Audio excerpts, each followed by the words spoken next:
This is Writers Not Writing, the show where you can get to know your favorite writers and soon-to-be favorite writers by listening to them confess to the ways they procrastinate. Thanks for procrastinating with us. I'm Benjamin Gorman, and the quiet guy behind the glass there is Doug the producer. I write novels and collections of poetry and stuff. Doug tries his best to make me sound better. And each week we have a secret word to listen for. If you catch it, you earn the right to take an extra break at the time of your choosing from whatever is stressing you out. From NotAPipePublishing, welcome to Writers Not Writing. Today's secret word is colonialism. If I take my time. Hail and well met, readers and reviewers. Welcome to Writers Not Writing. I am very excited to have our guest today. Christy Tending is the author of High Priestess of the Apocalypse and creative nonfiction editor of Sundog Lit.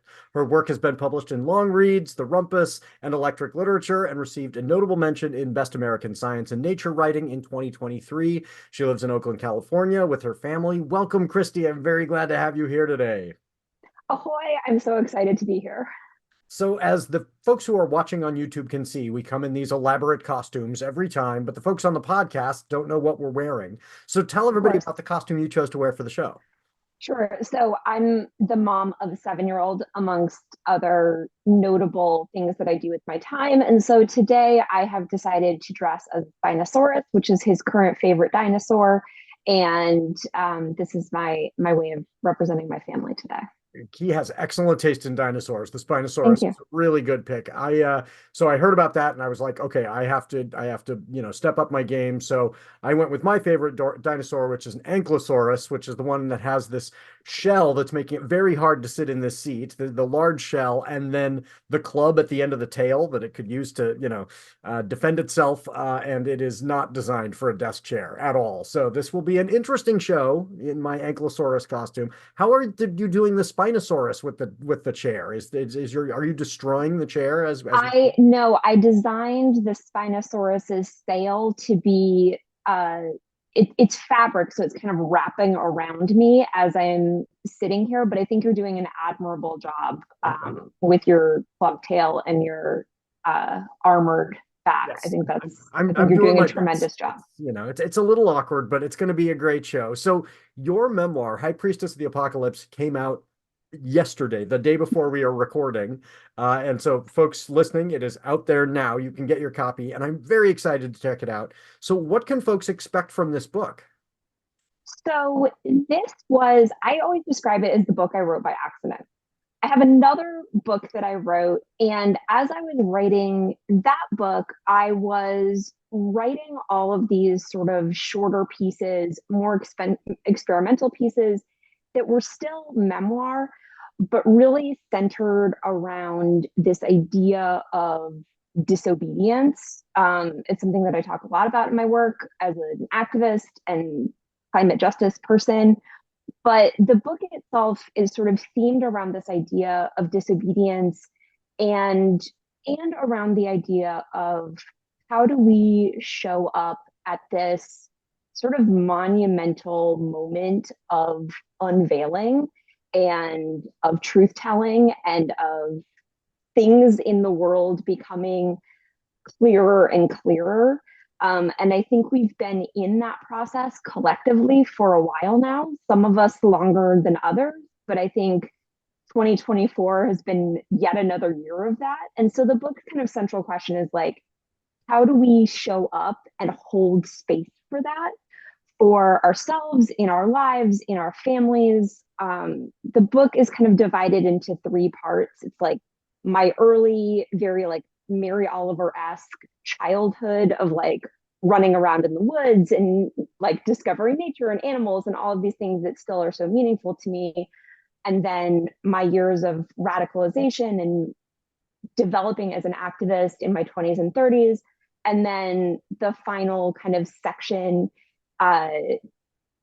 very casually, these are divided up. So they sort of blend together a bit. But then the final section is really about how I'm answering this question as a mother and showing up for my kid in this moment of like, wow, I brought you into this world and things aren't so hot right now. Right. And so that's really sort of where the book is aiming itself, is answering some of these questions, but also just sitting in the unknowing and the kind of liminal space where we find ourselves. Yeah, and we've lived through kind of distinct liminal phases where there Yes, was. I read this article this morning that grabbed me because it was. I felt like not a culmination, but a representation of a different point of transfer. So the DeSantis administration in Florida was going on kind of a press tour saying none of the flooding that is currently going on in Florida is in any way, shape, or form related to global climate change. And right.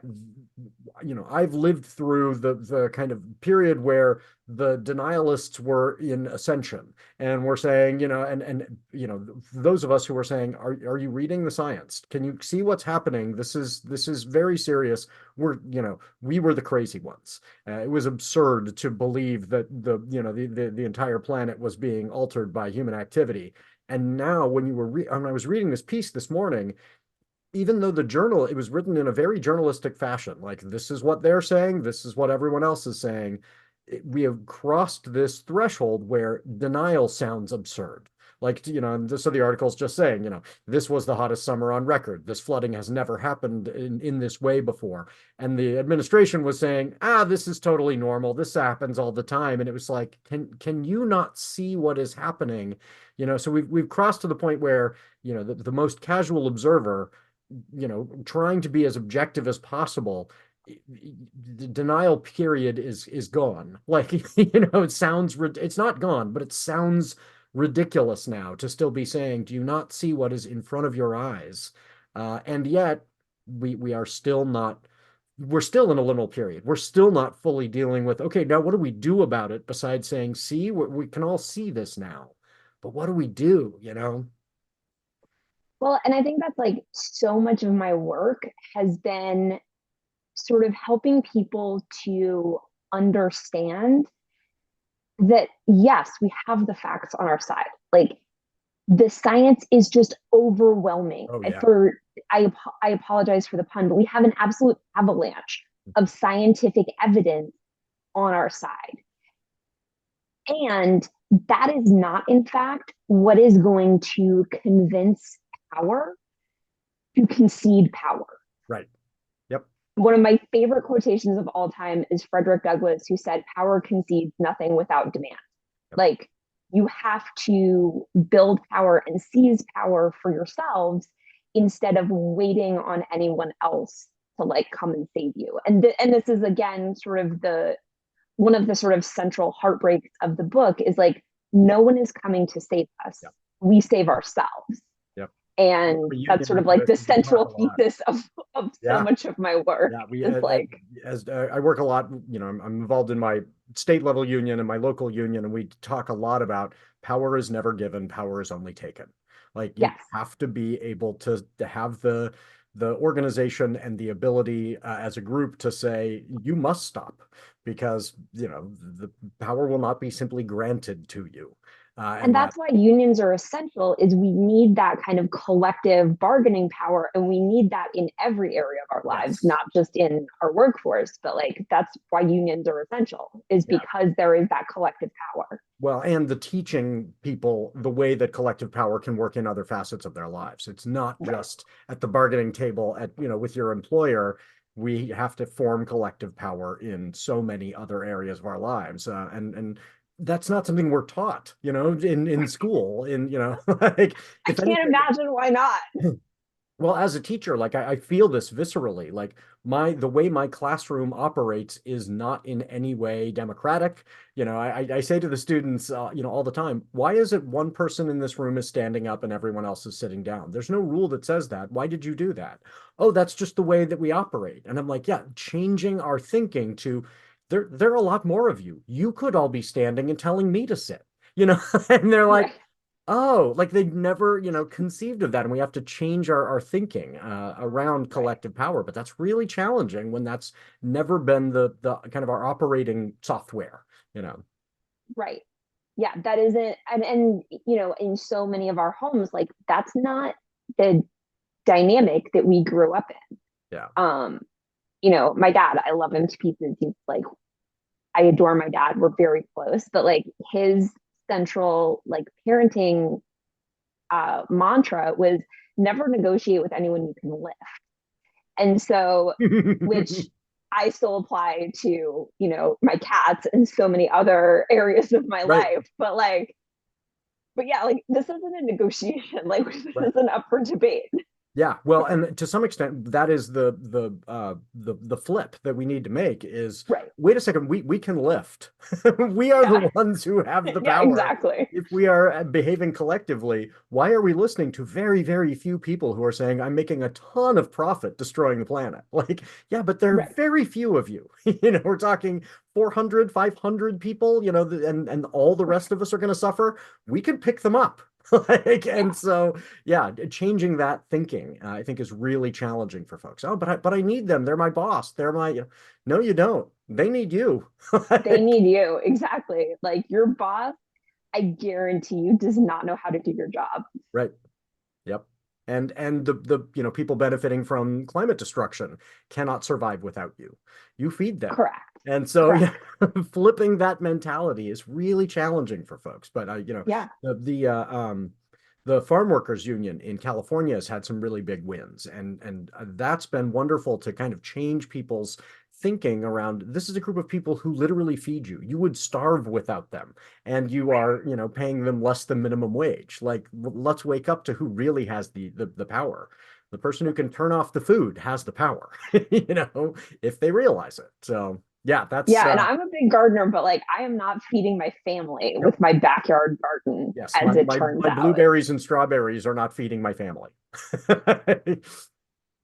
Yeah. You know, if I'm relying on my backyard, it's going to be a lot of plums this summer. And like, we're all just going to be Yes. sick to tears of plums if Yep. I can't also go to the farmer's Yes. market and get all of Yes. the other food that I need. But we don't on a day-to-day basis think that way. And so yeah, I think there's a lot of work and so I'm very excited about the book, getting us to think about ourselves in that new way in light of a new world. It really is a different world where we have to get beyond just, here's the science facts, that those will be persuasive. I think we all thought those would be persuasive enough. And that's, Oh, yeah. We all thought that, like, if enough people understood mhm.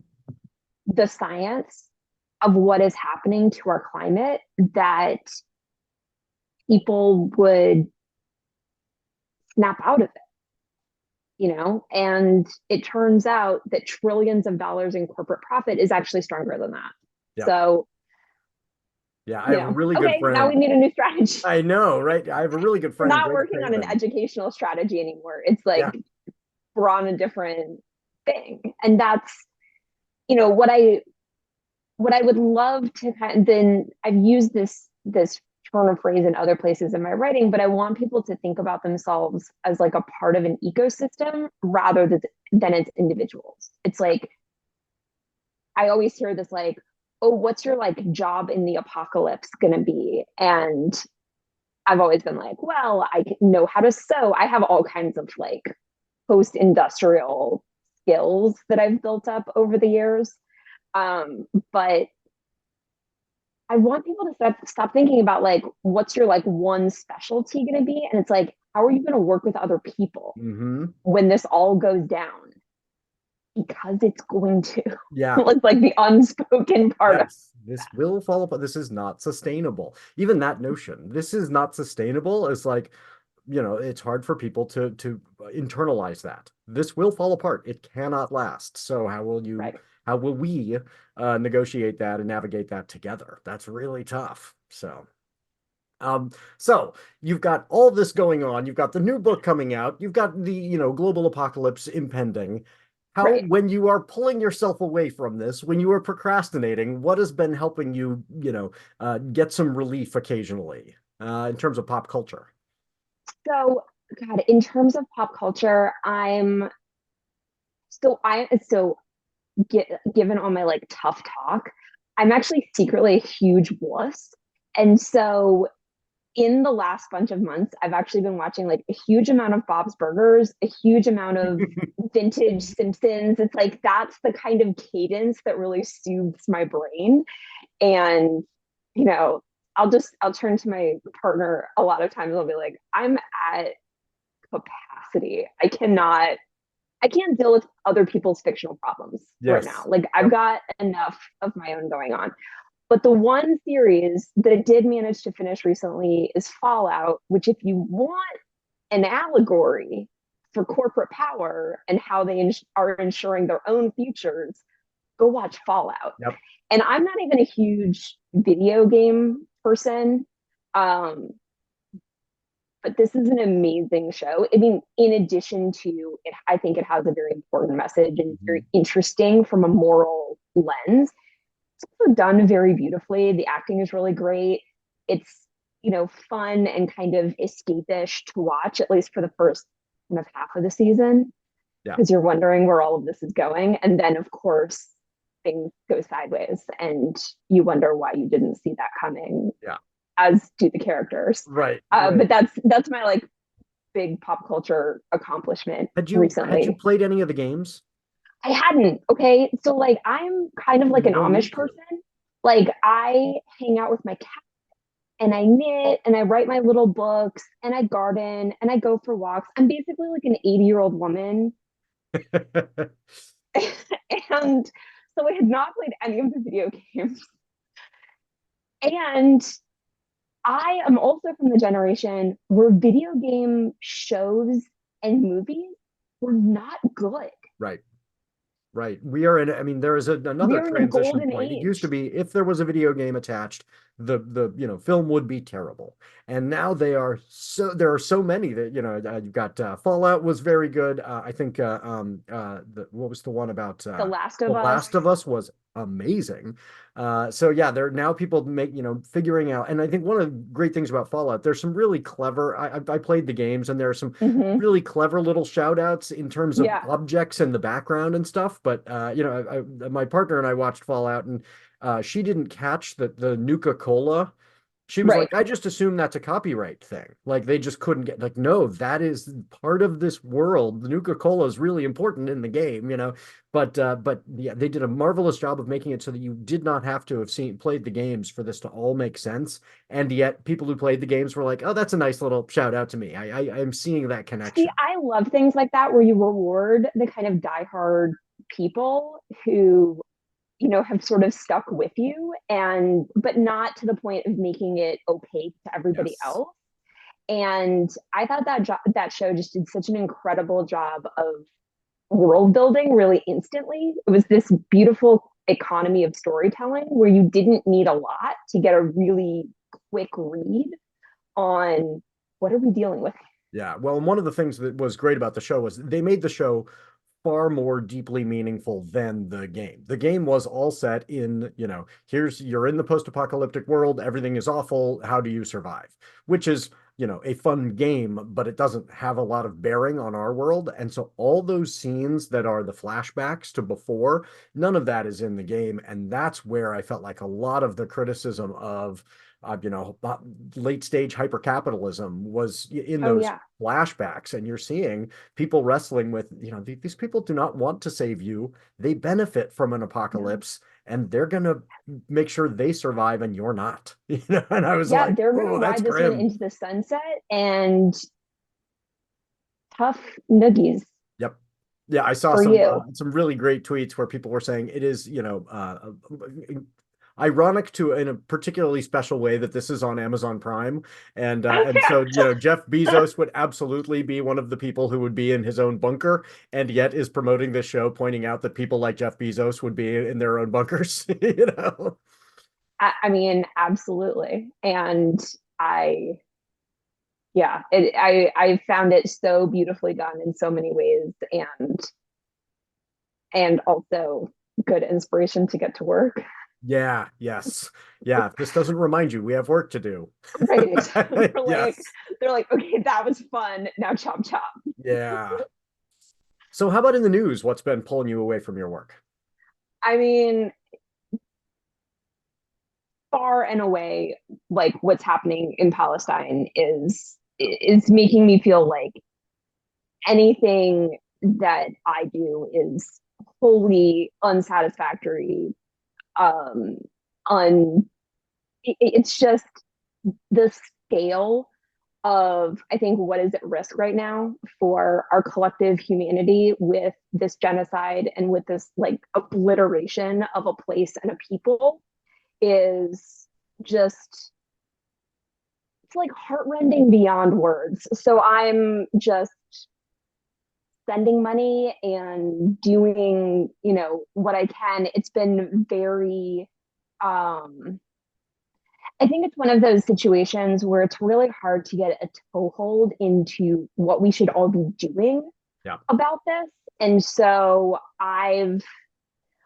one of the things that I've been trying to kind of recalibrate around in my work recently is, where am I most strategic? Like, minute for minute, hour for hour, where can I be the most effective? And one of the things that I've gotten a lot more into since my son was born is training folks in direct action. And so that's what I've been doing a lot of in this situation. Is I don't have I have physical disabilities and chronic pain, so I have a strict no marching policy at this point. But what I can do is teach people how to go blockade stuff. And because I have a lot of experience doing that.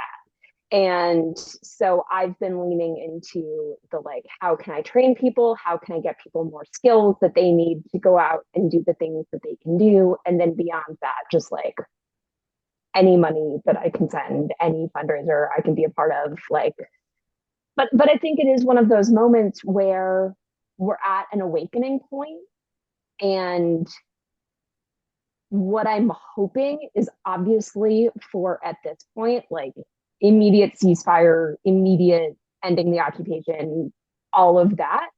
And I'm also just so aware of how these cycles go and so clear on how much folks need to kind of stay plugged in to these ideas. Yep. Because what we're seeing now is sort of the dismantling of all of the progress that happened in 2020 around racial justice uprisings. Yes. So I think we need to see the bigger picture in terms of, there's so much momentum right now. How do we keep this up? And how do we kind of carry all of this forward, both towards, a resolution to what is happening currently, which,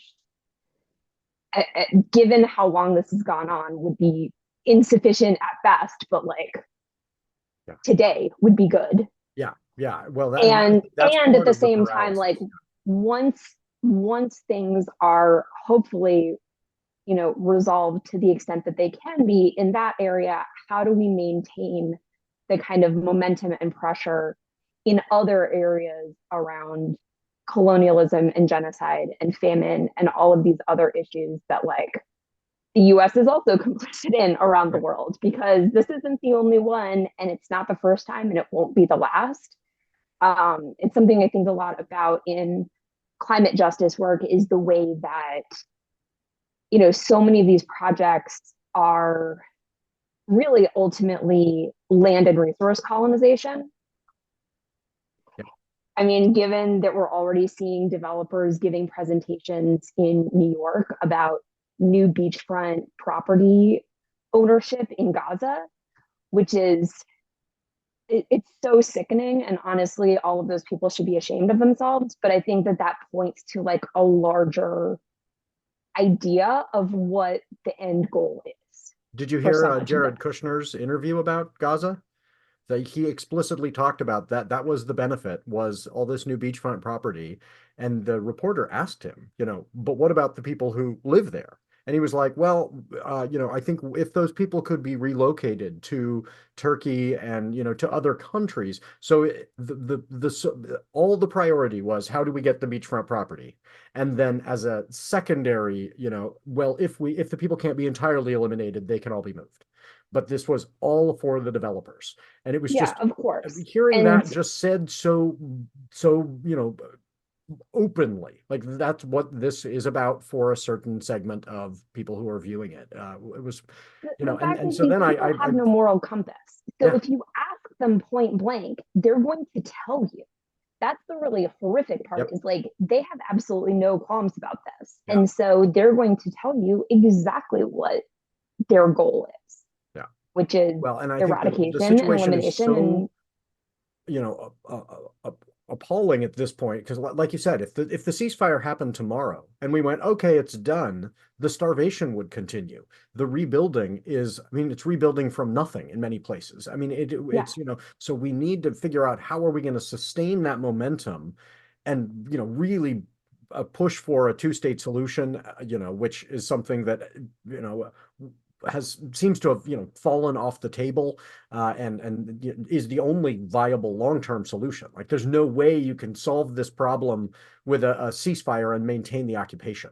But I think the no, thing I that mean, I think anything short of, Palestinian liberation, like full stop, is the only way to me that this gets satisfactorily addressed. yeah. Like there needs, yeah, I mean, Palestine Oh, is the end goal. I lost you there a little bit. I'm sorry. You cut out. What Oh, was that? am I back? Yes, you're back. Okay. I was just going to say, for me, like anything short of full Palestinian self-determination is inadequate. Mhm. And I don't know even then how you begin to help this nation like heal from all of this trauma. And I think we need to talk about, how we're going to continue to show up long term, because historically that has not been the strong suit Yes. of various movements. Well, and one of the things that we fail to acknowledge in cases of so many of these conflicts is they are climate conflicts. The Syrian civil Yes. war started with a drought. A lot of the conflict in Palestine is about Israeli settlements being moved in because of climate. Like this is, Well, let's and assign there's the building. offshore oil drilling, Yeah, not to mention the climate impacts of all of the bombs themselves. I yeah. mean, this is clearly a climate conflict. And I think, one of the really unfortunate parts of the movement that I'm a part of is that like climate folks love to compartmentalize, environmental folks love to compartmentalize. You see this all the time, where it's like, stop talking about war. We only want to talk about deforestation. And I'm like, I have terrible news for you. Yeah. Well, and even compartmentalizing, we just want to talk about this glacier in Greenland. We want to Right. talk about deforestation. We want to talk about forest fires. We want to talk about, okay, but these things are all part and parcel of, the same conflict, and we need to think bigger. Yeah. And that is, yeah, that's really tough for folks who are experts in a particular thing. This is where my area of expertise is. This is my wheelhouse. Yeah, but you're a human being. And I mean, I understand the impulse, because at the end of the day, if people can say, I've given my all to, X forest or Y glacier, then they can pretend that they don't also exist in complicity with yeah. all of these other issues and conflicts. So Well, and I I think understand the Gaza, impulse. yeah, and I That's think my Gaza that's is my a good, very compassionate understanding of the impulse, yeah. even though it's not a good one. But I think complicity is an important concept for when we're thinking about Gaza. Gaza is a wonderful microcosm for how does that complicity work? Because I find myself feeling so overwhelmed by my inability to do anything about this conflict, where it is, my government is certainly involved, and yet my government does not have the ability to say, stop this tomorrow. Like I think there's potentially even danger that if our government were to do what you and I want them to do and say, no more weapons, we're applying maximal pressure, Netanyahu's going to say, but I am more concerned about going to jail than anything the US can do to me, because I'm a, corrupt official who, if I lose power, so I need to keep this war going, and I'm willing to start a two-front war in Lebanon. And it's so hard for us to feel trapped and then say, but that's not an excuse not to speak out, you know? And so how do we do, yeah, I I certainly mean, don't I have the think, answers, but it I is mean, I think, very I mean, I challenging. think certainly, like, you don't get any more money. You don't get any more weapons. Yeah. Like, that tap should be cut off 9 months ago, 20 years ago, Yeah.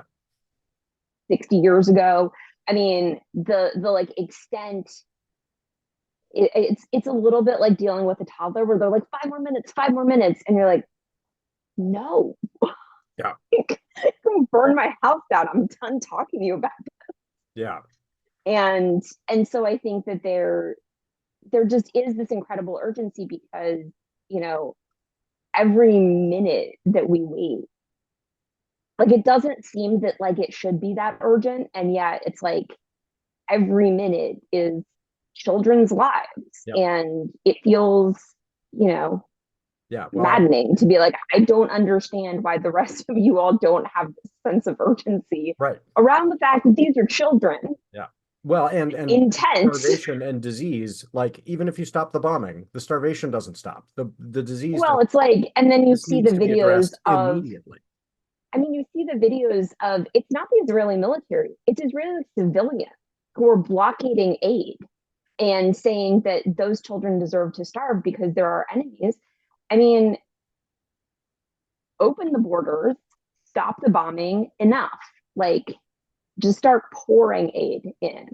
And I think there are people who would be willing to make that happen on a logistical level. And to me, that is the only sane solution um, on any given day. Is Yeah. Yeah. We could that's do it it. tomorrow. If by we meaning human beings, like there are a lot of different parties that would have to decide, but Oh, you know, right. that's where I find the paralysis is, you know, how much can I do and how much is outside of my power, and the impulse then is to go, because these things are not in my power, I will just be silent, which is not, that gets back to that idea of, if I am silent, then I'm complicit, and I acknowledge that. Like, how do I own that, you know? But I think at this point, nobody who is a decision maker on any of this should be able to leave their homes without being confronted with what they are choosing to do. Yeah. Yeah. Oh, yeah. It's and so I when you are feeling that paralysis, because I you know I know it is overwhelming.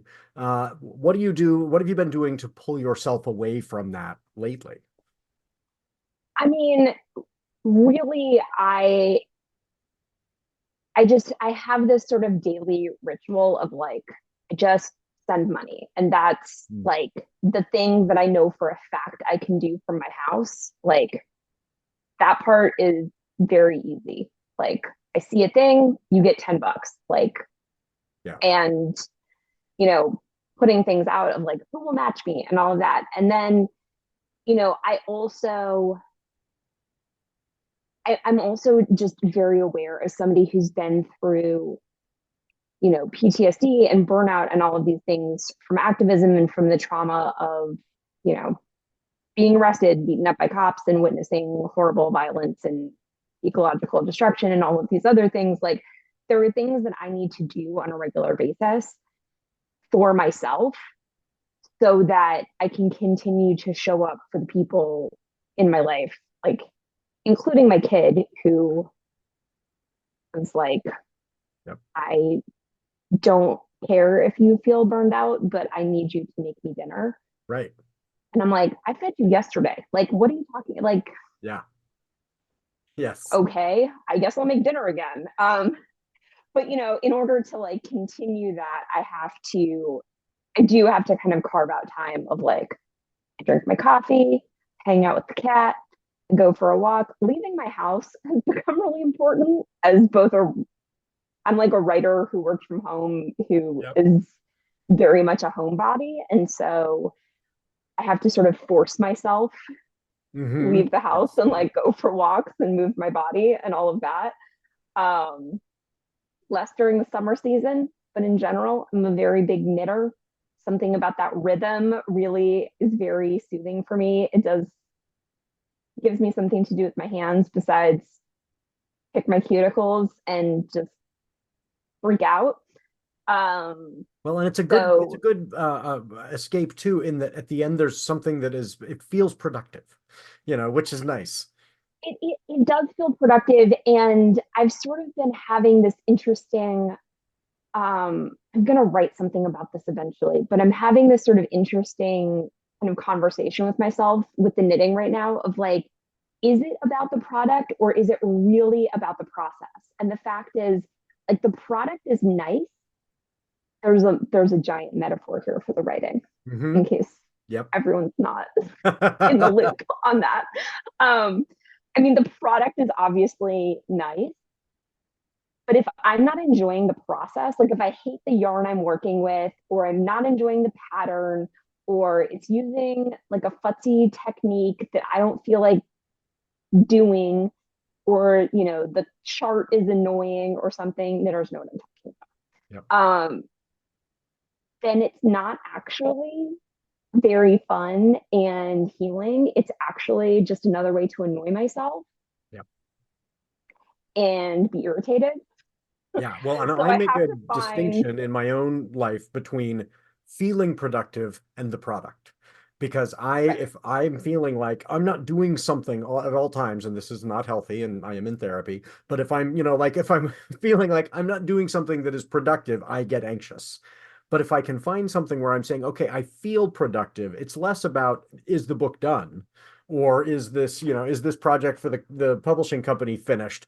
But am I making some progress right now? And something like knitting, I do bonsai. Bonsai oh are yeah, wonderful because they're never done.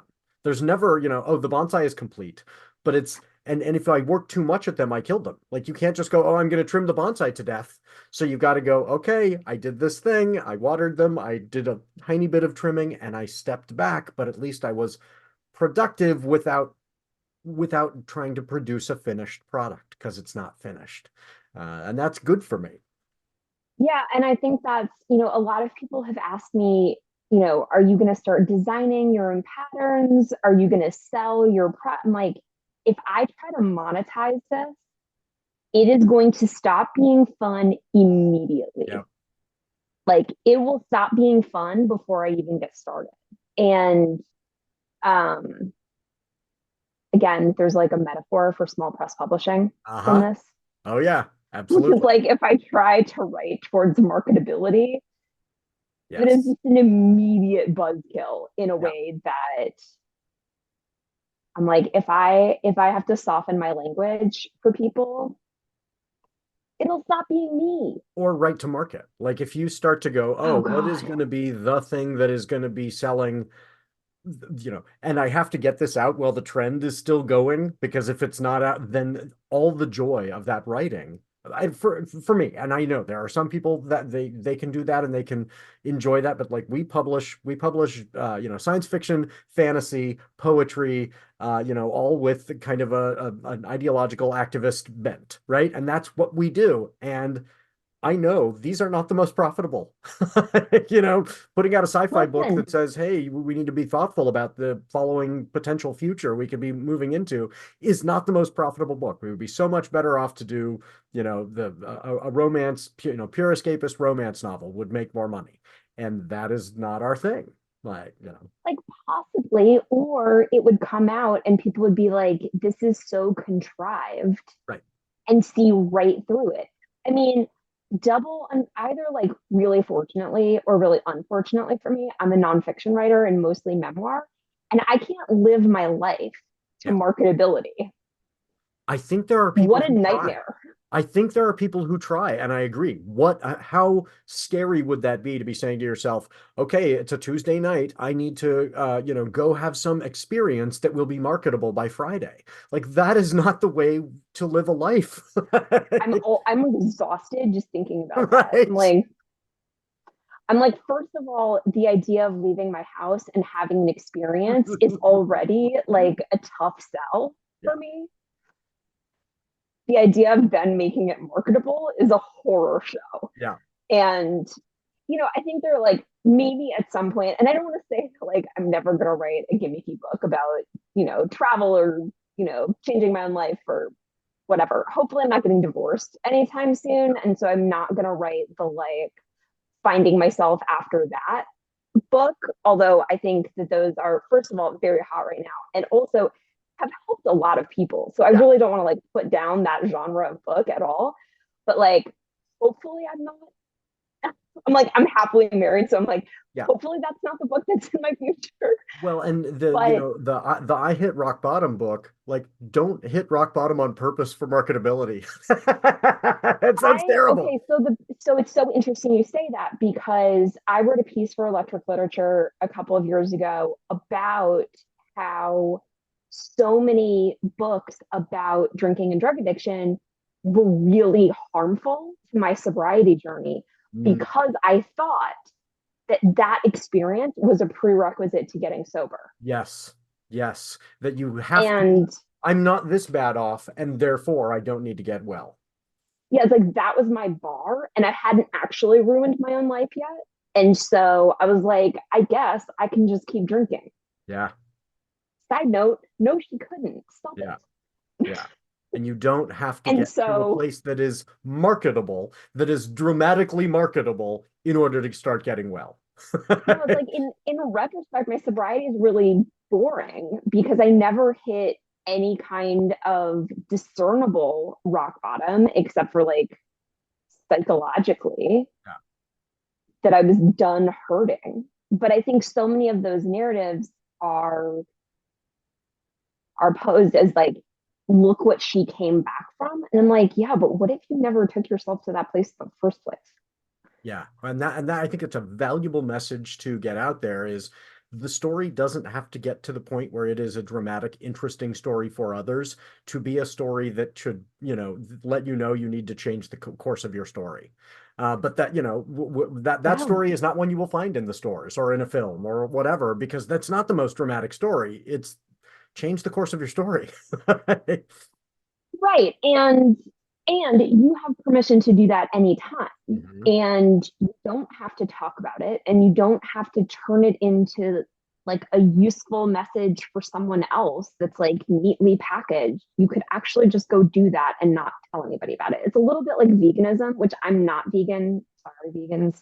You are 100% better than I am. I tried once. But same thing. Yeah, I tried. I love you, some of my best friends, etc. But like, so much respect, and also I like cheddar cheese too much. Not my life path, but there's always this joke of, and this I learned from one of my vegan friends. But how can you tell if somebody's vegan?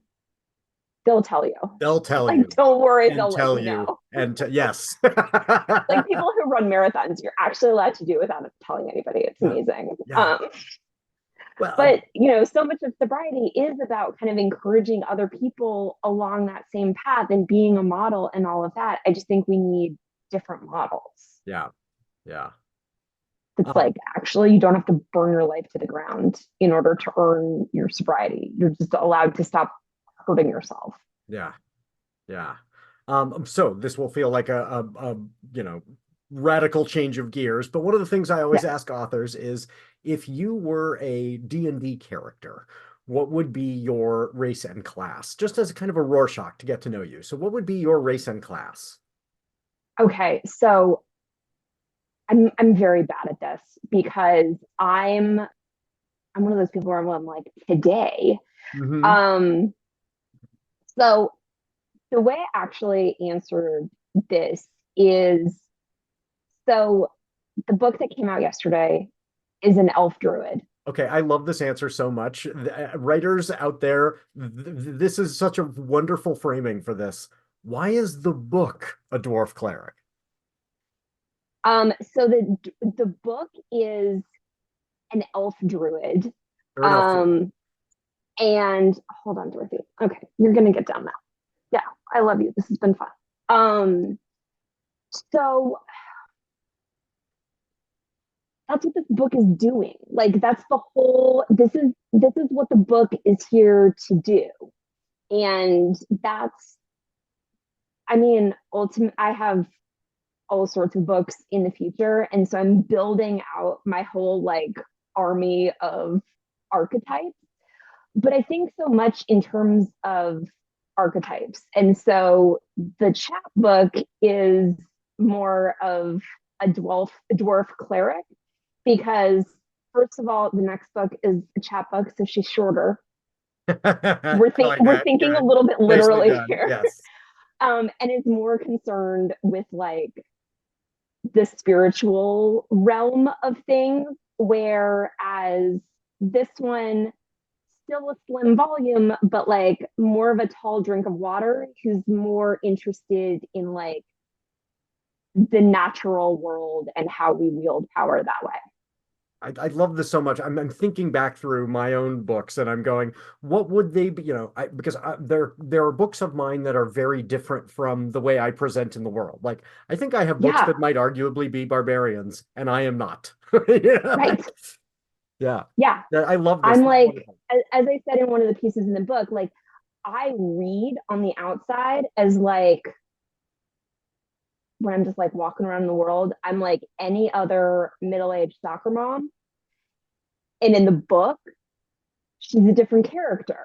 Yeah. And in the book, I say like I read as like about as punk rock as a blueberry muffin. And no one at school pickup knows about my arrest record. You know Right. what I'm saying? Like Yes. no one knows that I spent my 20s like blockading logging roads and like picking fights with oil companies. Yeah. I look like anybody else. Yep. And for me, like my community, my relatively conservative small town where I'm a teacher, is very aware of the fact that I was, breathing tear gas in Portland. And they, Yeah, yeah, boy, yeah. boy,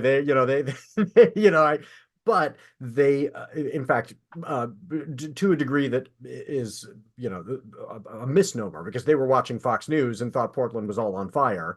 And I'm having to like show videos where I'm going, yes, here is tear gas, and here is everything is totally fine. Like, this was And not here's what, the hipster ice cream shop. yeah, Everything's people cool. perceived at all. And they're going, well, you're there, so therefore you're breaking windows. No, that was not my jam. But that the books get to be other parts of ourselves, which is really cool. That we get to have it's not that the book is not me. It's this is a different facet of me so I love that idea that one book is a dwarf cleric and the other's an elf druid. Because you're right, we get to be these different characters, Well, different and they arc serve different body. purposes. And we can kind of call on that as like this is the energy that I need, or this is the energy that somebody might be looking for, in which case this is the book for them. Yeah. But I've been thinking about this idea of like who we are when we're writing the book, either as like a poet or a memoirist or whatever. We're never, and honestly doesn't matter what genre you're writing to, but we're never the same person we were before we started writing the book. So what's really trippy about memoir is now people are like asking me about pieces in the book. And I'm like, that is in fact how I wrote that. You're right. And not that I've necessarily changed my mind about what factually happened or even how I feel about it. Like I relate to it differently Yes. now that I've written it. Yep. Absolutely. So they do become these little like characters who live in my house who like they're in boxes right now because I have these author copies. So it's like I'm bumping my shins into these characters Yes. and like they're kind of me, but also kind of not me. Yeah. Well, and so I always ask authors, if you as the D&D character were ambushed by 3 level 1 goblins in the woods, how would you address this? But for you, I'm going to change it a little bit. How would the 2 different books address that differently? Yeah, that's so interesting. The I think that okay, so the book that's coming out next month is this essay chapbook that is in fact all about sobriety because I decided to write about sobriety even though my story wasn't very interesting. And it uses kind of tarot archetypes as Oh, cool. these various mirrors for the path that we're walking through sobriety.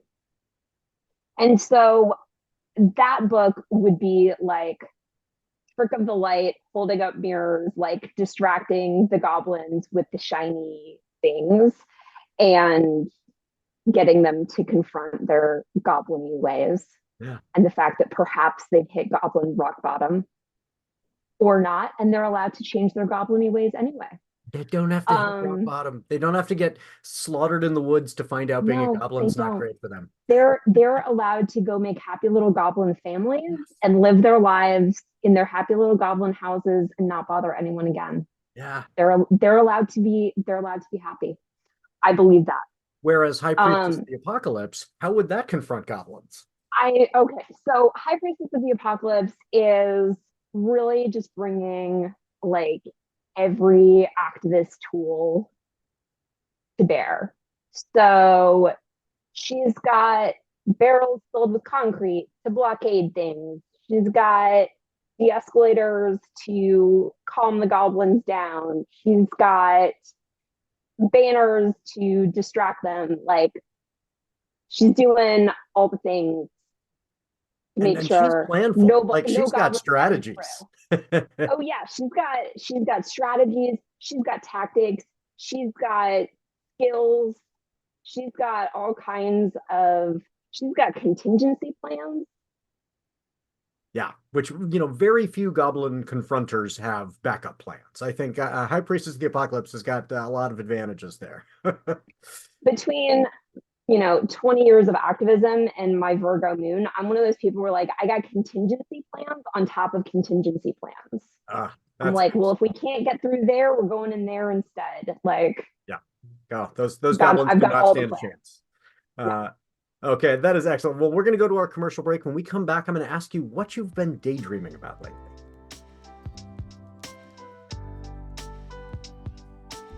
So not to freak you out, but this is basically your last chance.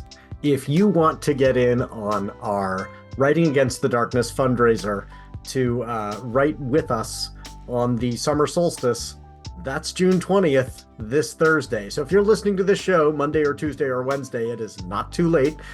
Please sign up there. I will send you a link so that you can join all of us on Zoom and write with us on Thursday from dawn until dusk. If you are not a writer and the idea of writing from dawn till dusk sounds horrifying rather than exciting, you can still support all of the authors by making a donation to the Alzheimer's Association, specifically through our group. We would appreciate it because that sends a little message to all these authors that you are grateful for what they are doing, but the resources themselves go to people who are suffering from Alzheimer's or the family members who are caring for folks with Alzheimer's. And that really is more important to us than anything. So if you would like to contribute to the Writing Against the Darkness team and through us to the Alzheimer's Association, that's this week. Thank you very much. Special announcement time. NotAPipePublishing has always been committed to helping authors and readers find one another. Well, the show, which is all about helping readers get to know writers, just hit a milestone. 10,000 views on YouTube. So to celebrate, instead of charging authors to advertise their books on the show, I'm going to run your ads for free throughout 2024. If you want to make a 30 to 60 second video about your book, let folks know what it's about and where to find it, and don't forget your name and the title. I'll run one or two of those in our ad spot each week. Just send an MP4 file to the NotAPipe email address in the show notes. Let's fix up some readers and authors into reader relationships. 2024. More readers, more writers, more books. Bold Rising. Algo and their team of enforcers take on the underbelly of Geneva megacity before being sent on a mission to Mars, a cesspit of corporate exploitation. Suong, a child laborer, must turn the heart of Agent Algo while the fate of Mars, her friends, and her family hang in the balance. Cold Rising. Cold Rush novella, available now on Amazon.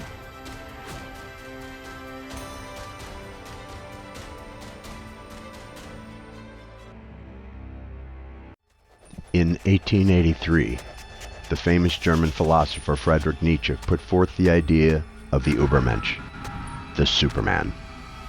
In my latest novel, Project Übermensch, Geoffrey Cannon is either a modern-day messiah or the product of a military experiment gone awry.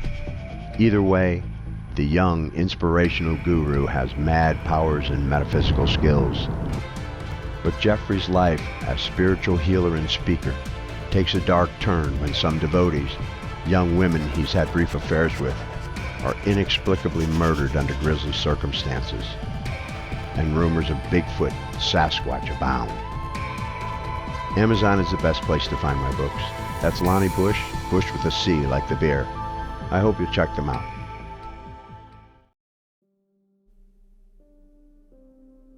No one wants to live in a country ruled by wizards, unless the alternative is worse.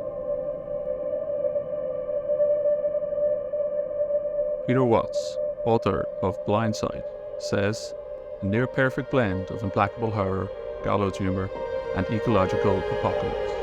Nick Namatis, author of The Second Shooter, says, relentlessly radical and often hilarious. Cascade, Book 1 in the Sleep of Reason trilogy, by Rachel A. Rosen. Available now at bookshop.org, Apple Books, Barnes & Noble, Amazon, and at bppress.ca. Welcome back, everyone. So, Christy, when you have been daydreaming, what have you been daydreaming about lately? I am in what I refer to as like the big marination phase of my next project. So, without giving too much away, I know what the next project is going to be, and I am currently marinating on how that's going to take shape. Mm-hmm. So I'm honestly reading a lot and kind of allowing myself to get re-inspired, especially after, I mean, I'm releasing 2 books this year. Like, I need to take a deep breath. Yeah. Yes. You do not need to put Maybe out 3 meditate books in a and year. maybe That's go too much. maybe go convalesce by the seaside, like a unwell, like Victorian lady. Yes. But I've got this next project in mind. As usual, it sort of triangulates around climate and place and memory and grief and who we are and how we show up and all of those things, but through a different lens. And right now it just feels really big and nebulous. And I think about a new project like this a little bit like approaching a wild animal. I'm trying not to scare it off. Yeah. And I'm really trying to make friends with this wild animal. So I'm leaving it lots of little treats, and I'm holding very still, and I'm speaking to it in a very quiet voice until it tells me what it's going to be. And right now I'm really just in a big moment of kind of trusting that it's going to show up when it's ready. And that could be tomorrow, and it could be in a year. I am very much hoping that it doesn't decide to show up, like to wait 10 years Right. to show up. I'm kind of crossing my fingers about that because I would like to get it going, and I would like to, I like having written a book. Yeah. The actual part where I'm writing it is sometimes a little bit torturous. I'm like, I would really love to have written this book. Yeah. Yes. And I'm not sure what the structure is going to be for this next one. The book that just came out emerged really organically in terms of the structure. One day I sat down at my computer and for fun thought, oh, I've written these short kind of memoirs and essays with all of these different forms. I wonder what would happen if I just like threw them into a manuscript. So I put them all into Scrivener, and I did the happy little like compile button. And that was like 80% of the book. And then I wrote some connective tissue in there. But the book was the book just kind of showed up. This next one, I don't know what the structure is going to be, and I'm curious to find out, but I'm not sure how this is going to shake out. Yeah. Have you I'll been keep you approaching posted. this wild animal? Have you been doing the thing where, you write out an approach from this angle and then an approach from this angle and you're hoping, or are you going, I'm going to give this wild animal space to breathe and feel safe? I am giving myself permission to not write anything unless I feel compelled to write it. Yeah. And there have been moments in the last like 6 months where I've sat down and I've written 3,800 words in a day, which is a lot of words. Yeah, that's a lot of words, folks. Our non-writers out there, if you're writing 3,800 words in a day, you had an exhausting day. Yeah, that was like I need to go lie down Yeah. now.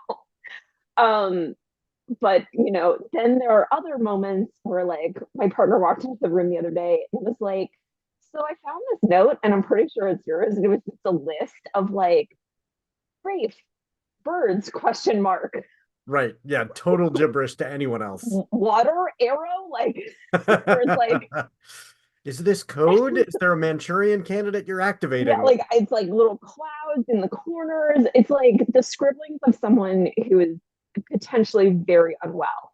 So sometimes it's going great and I'm like really writing into the thing. And, I've gone back and rescued bits and pieces from other notes, documents, and other things, other breadcrumbs that I've left for myself in the past.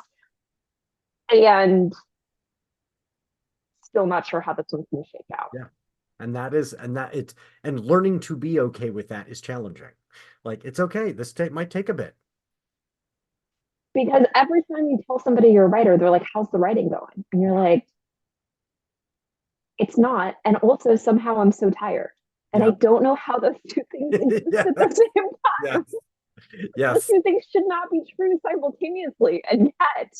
Yep. No, all the writers out there are going, yep, I feel that. I totally understand. Like I spent half of today staring at a wall and I'm exhausted. Yeah. So what's something that you want our listeners to be aware of that's, that you want to get out there in terms of, a message to send right now? Oh, I mean, I think, and writers understand this, and I'm sure reviewers understand this, and I'm sure on some level, anyone who's, within spitting distance of the publishing industry understands this, but like, publishing is so hard right now. And so first of all, my message is like, if you are finding publishing challenging right now, yes, it's because publishing is really challenging right now. It's because you're right, first of all. And second of all, I think that obviously I'm biased because I'm published with two just amazing small presses and feel so lucky. But I have this real feeling that right now, small press publishing is really where it's at.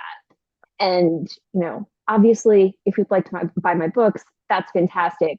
But I think beyond that, I think there's this golden age right now of small press publishing where, we talked about writing to marketability.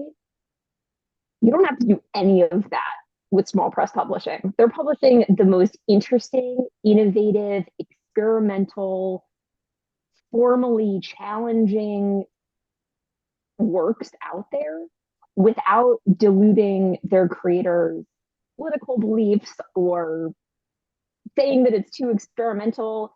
And I'm sure I'm dating myself, but like I came of age in what I still consider to be the golden age of indie record labels, of like Sub Pop and Kill Rock Stars. That's the and first like one that came to mind for me too. Yes. Like, and to the point where like I don't even know that they had websites, first of all, but you would buy whatever they put out just because you knew that they had awesome taste, that they were scouting things you hadn't heard of before, and that they were taking chances on artists who were probably right up your alley. Yeah. And they, there are small presses right now where I'll just go onto their website, and if it's a new essay collection or it seems kind of interesting, or it's written by a particular type of person, I'm like, yeah, I'll take a chance on that. Like, I haven't heard of it before because it's not getting the big five marketing push. These are not the authors who are showing up on the Today Show. Right. Bless them. There's nothing wrong with the Today Show. I would love to be on the Today Show. Right. If you are from the Today Show and would like to have me on the Today Show, I would love it. But like, those are not the folks who are getting those kinds of opportunities. And they're writing some of the most interesting books out there. And those are the kinds of books that I'm taking inspiration from in this phase of letting this next book come about, because they're like the quiet books. They don't have like the big shiny takeaway. And still, they're so impactful and they're so interesting. And those are the kinds of books that made me want to be a writer. Yeah. Like, I remember reading The House on Mango Street when I was in the 5th grade, and that book would not be published by a Big Five today. Coffee House Press would publish that book. Right. But Sandra Cisneros is not getting a big book deal. Yep. If she shows up to an agent with that book right now. Well, and that's, I think, a good thing for folks to understand is, like, once upon a time, the big record labels, I think the record labels metaphor is a very apt one. We're publishing a bigger variety. And then when, that kind of late 80s period where, you and I were watching, MTV and seeing Poison, Slayer, Nelson, it was these big hair bands that we couldn't even tell apart. And then the indie presses. I still can't tell them apart. Half of them were named after places, and I can't be held responsible for all of that. And then, my brain is not. There was this flourishing through these indie indie presses, indie publishers, indie record labels, where you got, Annie DeFranco going, you know what, I can do this on my own and start my own company, and you get somebody like Annie DeFranco, which was so good. A 30-year career of just putting out album after album where every single one is a banger. Yep. Like, first of all, like, a moment for Ani DeFranco and the fact that I don't know how she put out that many albums for that many years doing all of that. But, she was never going to get a big record deal. Yeah.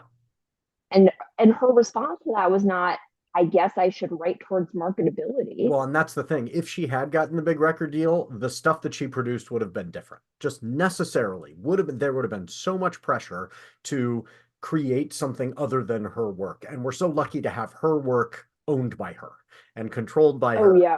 And so that, small presses will give you a lot more freedom because they say, we like what you write, not what we want you to write. And so that, validating the author's voice. Whereas, the big five have a giant building in London or New York City, and they have to keep the lights on. Like, I am sympathetic. That is their model. And they need to tell you, you must write the following so that we can be profitable and make our quarterly earnings statement, And I was just having this conversation with another friend the other day, but I've mentioned I'm in the process of looking for a home for this new manuscript, and I've been both sending it to agents as well as sending it out to other presses, slightly larger than what I've been publishing with in the past, but like still independent publishing places. And I was having this conversation with a friend where I was like, I understand. She was saying, like, I don't understand why people are passing on this. I'm like, I understand why agents are passing on my work. I'm writing explicitly against, like, not just police brutality, but like any funding whatsoever for a police state that supports a carceral system that involves prisons. Like, and I'm not writing this is not the like intro level. It's like, we're operating on the assumption in my work that this is the shared belief system, that we're all going into this work together. Like, we're approaching the work from that perspective. I'm not going to I decided a long time ago, like, I'm not going to try to convince people that climate change is real. I'm not going to try to convince people that like the police are not there to protect you. That's a bad use of my time. Yeah. again, it goes back to like, where can I be minute for minute the most strategic? And like arguing with people on the internet, convincing people of like what I fundamentally believe in my life are like two things that I'm just not going to do anymore. Yeah. And so she's like, I don't understand why agents aren't taking this. I'm like, because they need to eat. Yeah. This is not the book that's going to feed them, probably. Yeah. I mean, it might be, who knows? But for the most part, this is like not an instant yes for those folks, which is fine. Yeah. Now, I always I think to don't myself, like, the agent has kids who need braces, and my book is not going to get this braces. is for the fully a like agent's kid. Lisa needs new braces moment. Yeah. And that's fine. Like, there is a place for the book that is going to get the agent's kid braces. My book's not it. Like, Yeah, probably. I mean, who knows? If they're like really creative about marketing this, my book might be. mhm. But the fact is, it's not the easy yes. Yeah. And that's totally fine.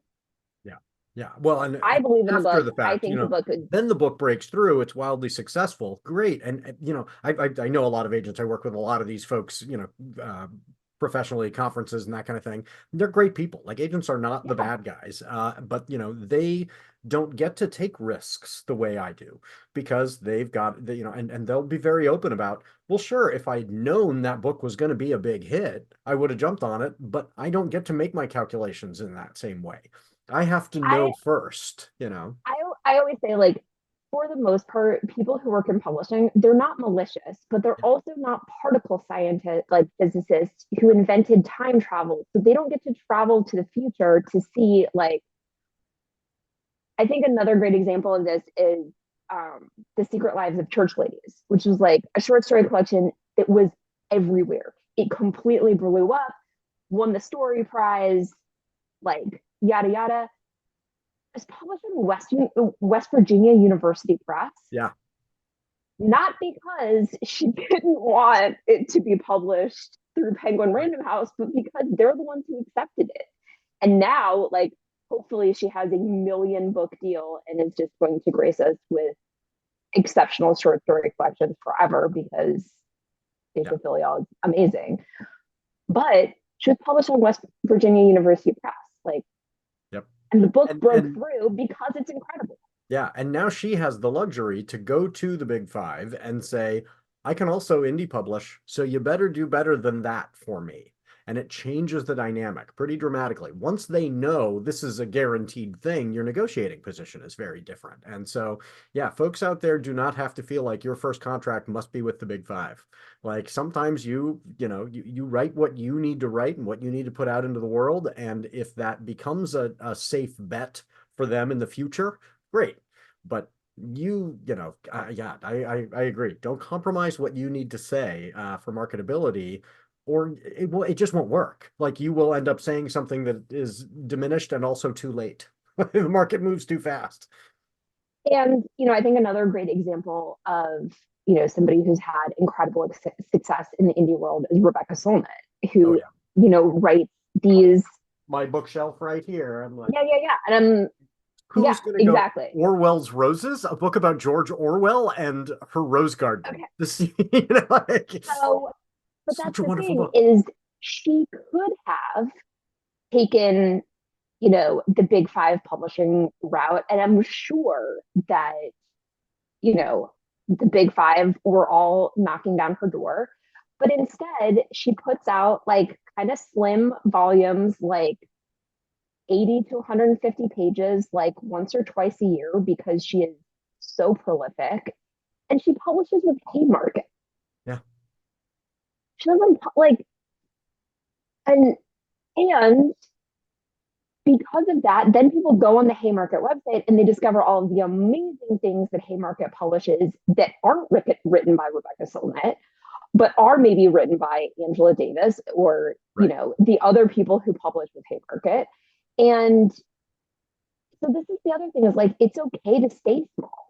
Like, if you have an editor who gets what you do, like, the fact, and this is what I think is actually really important about this, is like, none of us, unless you're Colleen Hoover, are making all of our money from book sales. Right. Okay. Nobody's making all of their money that way. Rebecca Solnit isn't doing it. Nobody's doing it except for if you're like one of 5 people, truly, like the big 5. Okay. Like you're Dean Koontz. Who knows? I don't know who these people are anymore. So you find other ways, like you teach or you have speaking gigs or you know, do other things that free you up to write what you want, to publish with editors who get your work. And you live in this happy little literary ecosystem where you get to hang out with your friends and talk about books all the time, which is literally the dream. So like, well, I think that's, I think that redefining the dream. I think there is a kind of, you know, hyper capitalist, you know, there is a metaphor in the writer's ambition for, you know, what is going on with our climate, which is if everybody says, I must be a billionaire from my writing, you know, then it changes the way we behave with other writers. It changes the way we interact with the publishing industry. It changes the way we are essentially treating readers. And recognizing, no, the dream is to be engaged with other, I mean, that's what we would love, is to be sitting around talking with other writers, and you don't have to be a billionaire to do that. And I that also just shifts don't the way think we write. I also just don't think as writers that, I mean, given what's happened with the first person to make $1 billion from writing, who was J.K. Rowling, like we have not been shown that we can be trusted to make $1 billion and not become terrible humans. So, Terrible, like, I don't awful think human beings. Exactly. man, you would never hear from me again. I would be writing my like weird little experimental essays on my private island and I would never bother anyone again. Well, and there are writers who are, you know, remarkably successful who are continuing to write because they love the art. I mean, I think of Stephen King. You know, Stephen King is, you know, will tell you he's schlocky, but the guy is still writing high quality stuff, and he wants to pay attention to baseball, and he wants to get engaged in politics. And guess what? He doesn't have to be a turf who spends his time trying to destroy other people. Like, and you know, Stephen King spends time uplifting other writers. He will like write reviews. He will blurb anyone who asks him. I mean, the guy is, if you want to talk about literary citizenship, he understands the power he has and he wields it responsibly. Yeah. Well, who's like, the author he'll go of on the? Twitter and be like, the... everyone should read this book, and it's a book you've never heard of. Yeah. And it is every single time it is that writer's best day of their lives. Yeah. Best day of their careers when they get shouted out by Stephen King. Well, and I love it. Do you follow Gabino Iglesias? He's yeah. And so he had that moment, and now he's giving those moments. Like he's now spending his time saying, "This was done for me," and I, you know, he's been very successful, and he's a great follow for that very reason. And then you see somebody, you know, and so changing our mentality to, you know, I would rather be Gabino Iglesias. I don't need to be Stephen King. I want to be a citizen like Gabino Iglesias. Yeah. And I never want to be J.K. Rowling. That would be the worst, you know, because she's completely destroyed her legacy, you know. Well, and like and I say this with maybe compassion. I'm not sure. I can't be held responsible for this. My book came out yesterday and they burned the soup. I have this real sense that she is like a deeply lonely person who has no friends. And I don't say that because I disagree with her politically, although I could not possibly disagree with her more politically. From the fact that she's a giant turf to the fact that she, you know, courts white supremacists, like her beliefs are trash, but like no one in her life is telling her the truth. Right. Yeah. She doesn't have anybody to go to lunch with and like bitch about this stuff. Well, or if she does, it's not, it's clearly she doesn't have somebody who's saying, let's step back and look at what you're doing. Like there, you know, her behavior is evidence of the lack of responsible friends. If she does have friends, Correct. Everything she does, shame on her friends, because they're not saying, what are you doing to yourself? If I became that person, the number of people who would stage a massive intervention, and again, if we're talking about defining success for ourselves, having friends who will pull you aside and say, what the hell is wrong with you? Yep. Is a critical ingredient. Well, and as a cishet white male, like my partner's like, I would absolutely take your phone away and like have you committed if you were tweeting these kinds of things. Like you could not be trusted to, like, especially the world doesn't need to hear more from cishet white guys anyway. And she would just be like, you need to stop. Like having somebody who Right. would say, you need to stop yourself. And I have people in my life who love me who would protect me from myself if I were in that kind of spot. Well, and this is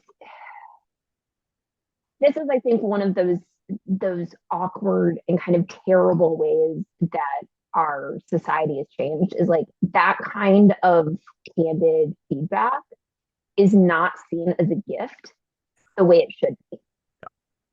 And I think if you're trying to live a life of integrity, I think the question you always need to be asking yourself is like, who am I accountable to?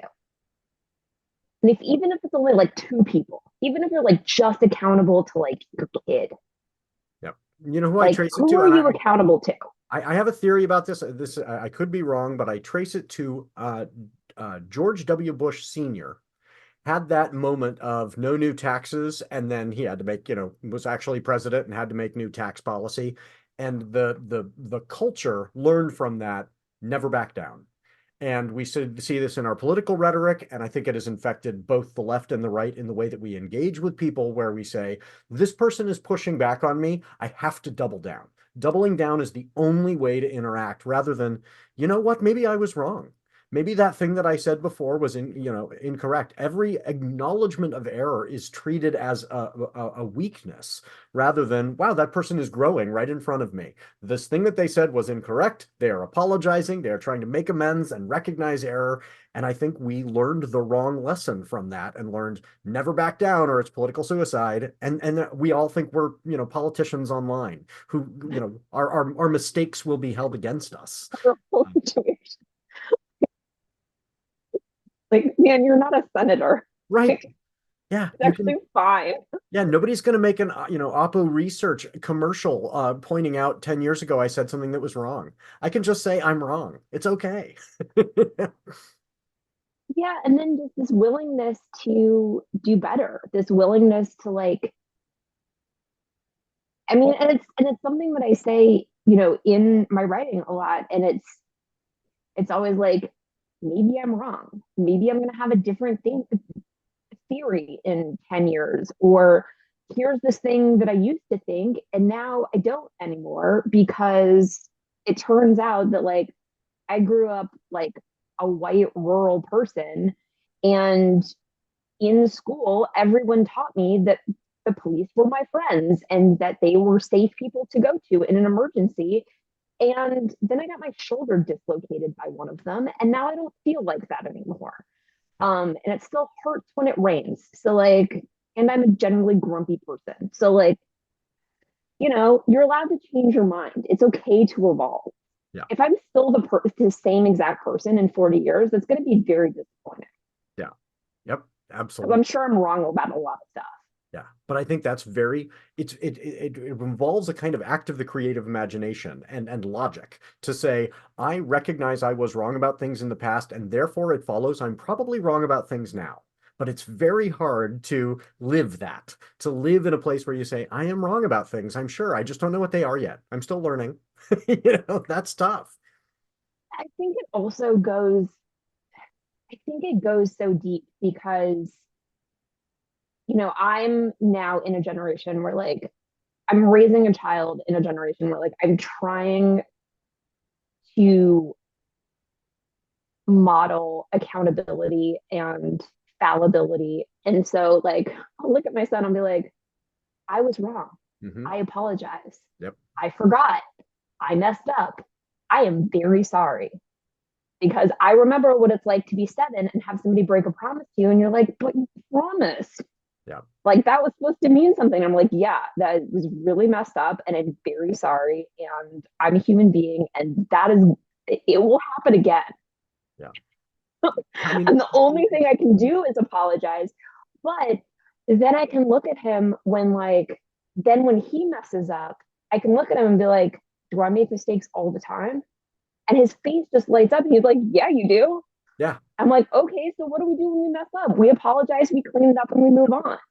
But you have to, I mean, that apologizing strengthens the relationship, but it has to be strong enough in advance for the apology to be meaningful, functional. Like I see this as a teacher, teachers who, when they're just starting, almost never apologize to their students because they're Mm. so afraid of maintaining authority that they can't say, you know what, I'm really sorry, all of you. Yesterday's lesson went really poorly, and that was my fault. And like now I'm at a place in my career where I can apologize, and the students are going, this is really weird. An adult is apologizing to us. Yeah, yeah, I Like, mess for the rest up. of you seeing. Yeah. But I mean, think back to your education. How often did teachers apologize to us? Hardly ever, because they had this authoritarian mindset. It's like the police. How often do the police say, yeah, we really screwed that up? But we know they screw up, but there's no apologizing. So there's no rebuilding of relationships. Well, and I mean, I think the police is like, I think expecting an apology from the police is honestly too much, because like the the relationship, like the fundamental dynamic of that was never designed to be one of trust and accountability. It was just like not how police are set up. Parents and teachers, however, like we got to get our business together, Yeah. because that's we should be those people. Yeah, absolutely. So what are changing gears again? What is on your Yeah. to be read pile that you are looking forward to? Oh my gosh, what is on my to be read pile? Okay. Um Diane Seuss's new poetry collection, which I think is just called Modern Poetry. But she's one of those people where I'm like, just give her all the book deals and let her write us whatever she wants for the rest of all time. And then I have Dyscalculia, which is a memoir on my to be read pile.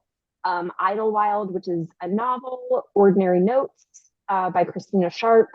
All of those were nominated for PEN America prizes, and their authors pulled those. So I want to give special shout outs to some of those authors for their.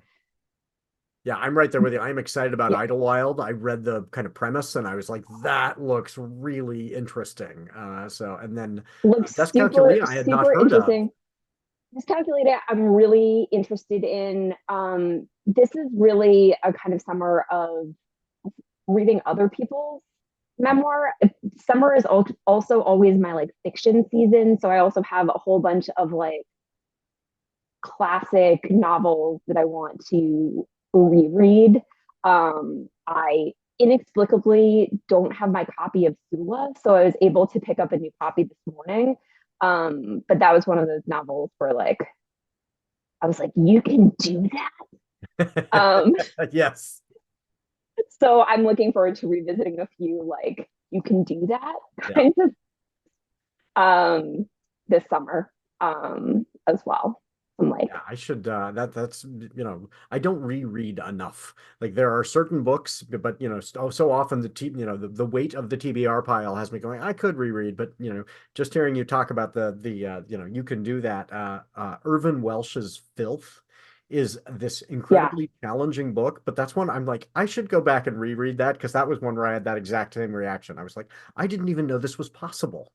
This is the masterpiece and also horrifying, and I should I should reread that one.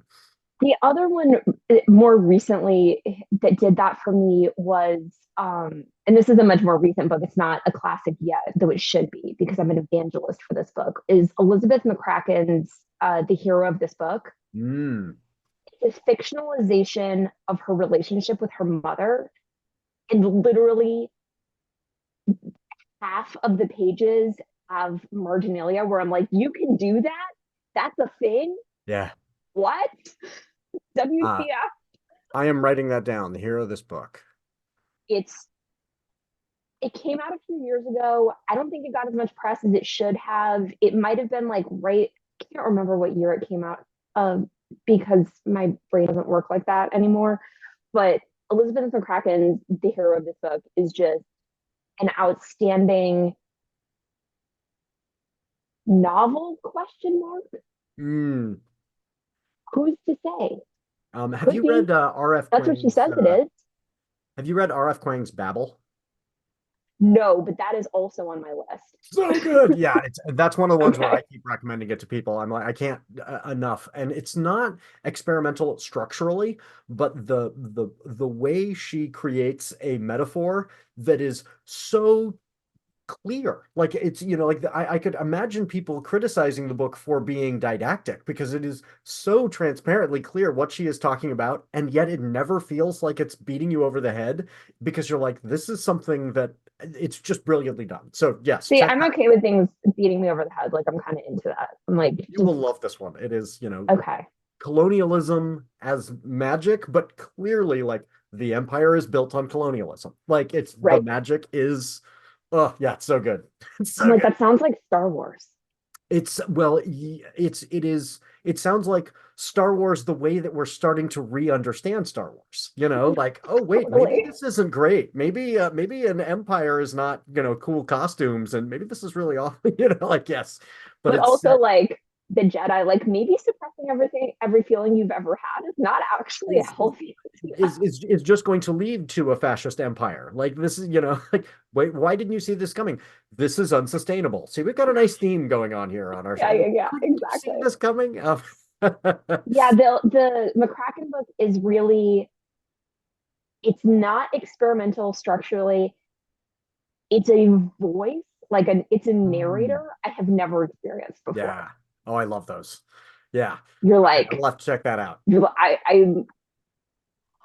it's to the point now where like I'm actually afraid to at some point meet her because she's gonna be like, you're that weirdo. He keeps talking about my book on the internet because I will not shut up about it because it's so good. Yeah, no, I Um, would love to, those authors, I love to meet them. And, I would love for that moment where they're, you've been telling everybody about my book. Yes, I have.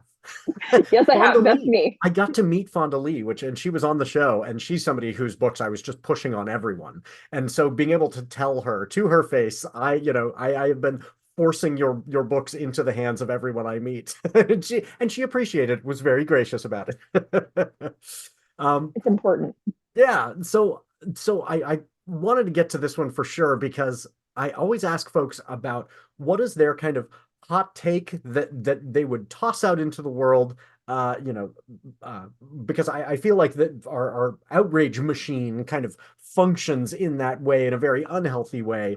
But yours actually might outrage some folks, and I think it's really worth contemplating. So what would be your pushing back against the attention economy kind of hot take? So this is one of those hot takes where I'm really not sure if I believe this or not, but I'm starting to play with this idea. And to me, this is part of what the attention economy does, is it like insists that you like have your hot take and then you defend it to the death. Right. And that is not what I'm doing. So if you're mad at me, I may have changed my mind by the time you hear this. Okay. So like go be mad about something else. There's plenty. Um, but I am starting to question the role of nature writing as its own distinct genre. And the reason for this is that I'm not sure how useful it is to conceptualize nature as something that is different or separate from humanity. Mm-hmm. And the reason for that is that I think that that is frankly what has gotten us into a lot of our current ecological crises, is like thinking about nature or like place or whatever as like over there. Yeah. And as somebody who lives like a 20-minute drive from a Chevron refinery, it does not exist over there. Right. Like there's no over there. There's no separate. Yeah. And so what I'm sort of interested in exploring right now is like what happens if we let go of the illusion of that separateness. And this is not to say that you can't write about trees and the moon and birds and all of that, because I'm going to be writing all about all of those things until like it's lights out on me. Okay. You're going to have to like take the pen out of my hand. Okay. Because I will be writing about all of the things that we traditionally think of as nature forever because it's endlessly fascinating to me. But how useful is it if there are no people in the picture? I love this. We live in the Anthropocene. This is you cannot escape the era in which we live. And think, I love this. I need to give this a lot more thought because I think there's so much to plumb here. But the idea of, I experienced this bird while I was on a hike, and I came back and I talked to somebody. Well, I came back and I talked to another primate in the pod of primates in which I live. We still are part of a natural world, and whether I'm writing about the bird or the primates that I'm hanging out with, that's something I need to give a lot more thought. But I really like this framing that's nature writing too. But the fact is, like, I could go on a hike here in the Bay Area and I could see a bird, and beyond that bird is a Lockheed Martin facility. Exactly. So, like, there's no decontextualizing it. And so, like, yes, continue. Like, I'm on a whole thing about tide pools right now. And I'm like, okay, so it's this incredibly beautiful microcosm of teeming with life and tides and rhythm and place and memory and the cyclical nature of whatever. And also, like, I'm still going to go back to my life and be confronted, probably in another like 3 months by like orange skies because half of my state is on fire. And that tide pool is full of microplastics, and I'm going to go back to my house and I'm going to use a bunch of plastic products that are contributing. Correct. Yeah, I absolutely am, because my child doesn't eat anything that doesn't come in plastic right now. Yeah, it's all order like something from online, and it's going to come in 5 different plastic packages that are superfluous, which will end up in that tide pool, and I can't separate. Like, it's vegetarian chicken fingers all the way down at this point. Like, there's no. I'm like, I could make you something. He's like, could I please just have it? I'm like, yeah. As long as you'll eat. I literally don't care.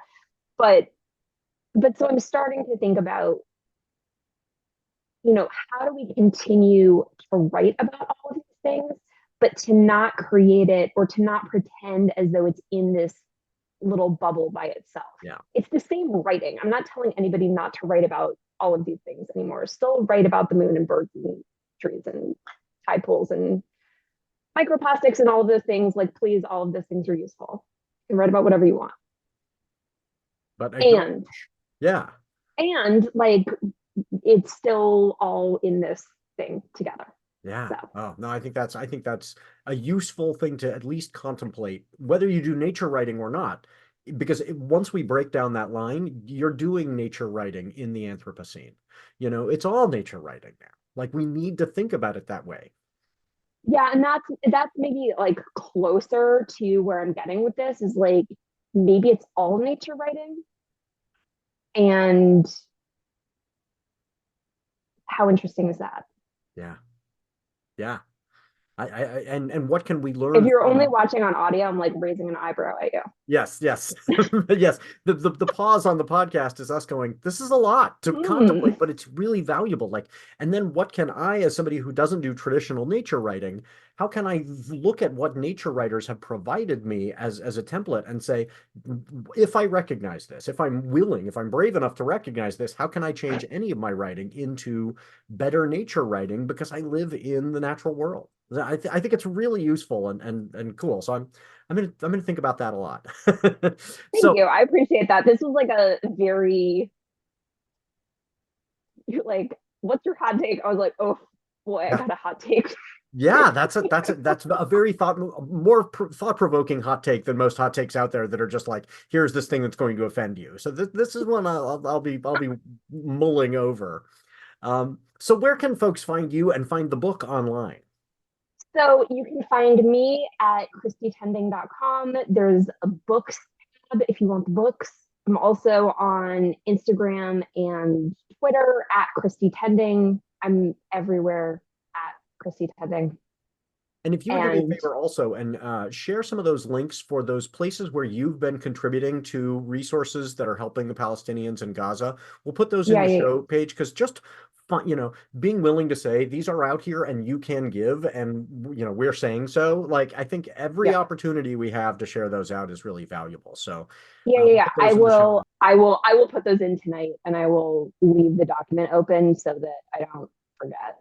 Great. Well, let me do our little thanks here, and then Yeah, we yeah, will yeah. wrap up with your advice for our readers out there. So before we get to our ending, thanks to the artist Max Oakland, who reached out and provided one of his songs for our intro song, I Prefer the Dusk.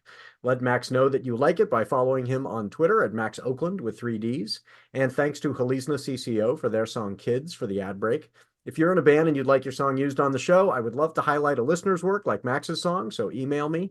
Thanks to Doug, the producer, for making the show sound good and taking the blame when it doesn't. And I cannot forget to mention Writers Not Writing is a production of NotAPipePublishing. So please go to NotAPipePublishing.com and check out the amazing books written by writers who didn't procrastinate too much.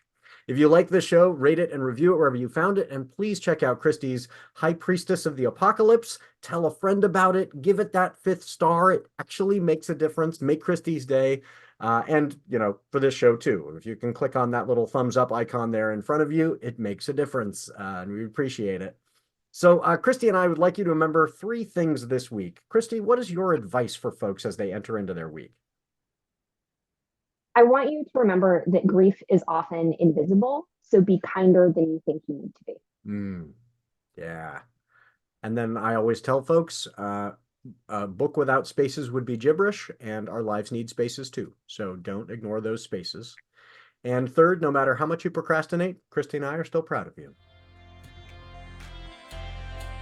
If I take my time.